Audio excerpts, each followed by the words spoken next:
the most frightening thing in the world is? It's fear.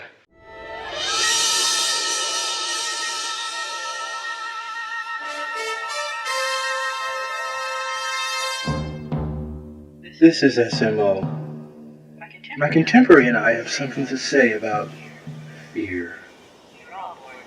We are all born in fear. Some of us remain that way. Each of us enters the terrestrial world with a shock.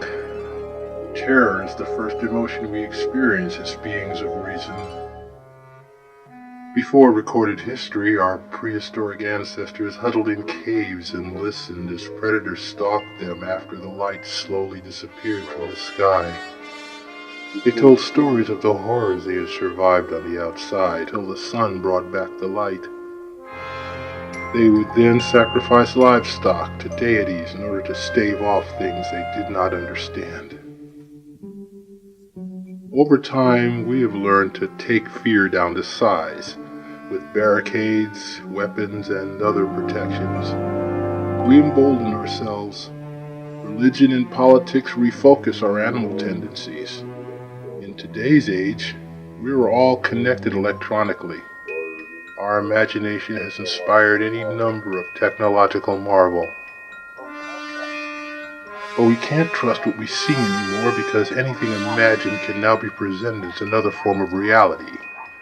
We demand more elaborate and horrifying distractions to satisfy our psychological need to deal with fear in this increasingly dangerous society. We embrace anxiety in order to live in unlivable conditions. Quite an experience to live in fear, isn't it? That's what it is to be a slave. Let me assert my firm belief that the only thing we have to fear is fear itself. Nameless, unreasoning, unjustified terror.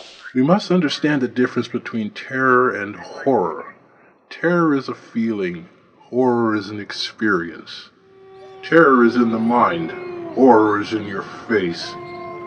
When I watch a scary movie, I'm terrified. When I watch an innocent murdered, I'm horrified. Scary movies are elaborate magic tricks. The camera records shocking images you believe to be true. Then something happens you know can't be real. You were delightfully fooled, shocked by the newness. But fear is subjective. Today's millennials are no more impressed by what scared their parents than in the clothes they wear. Film reality is plastic. We are no longer impressed.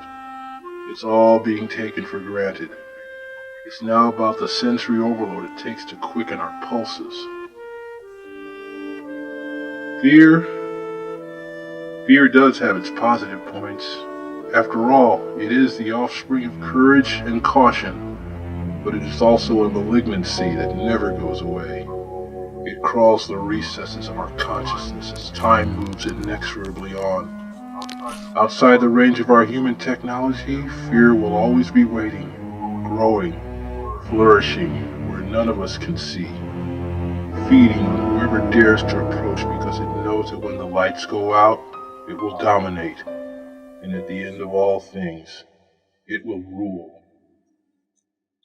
The last surviving human on Earth is sitting alone in a room. Suddenly, there's a knock on the door.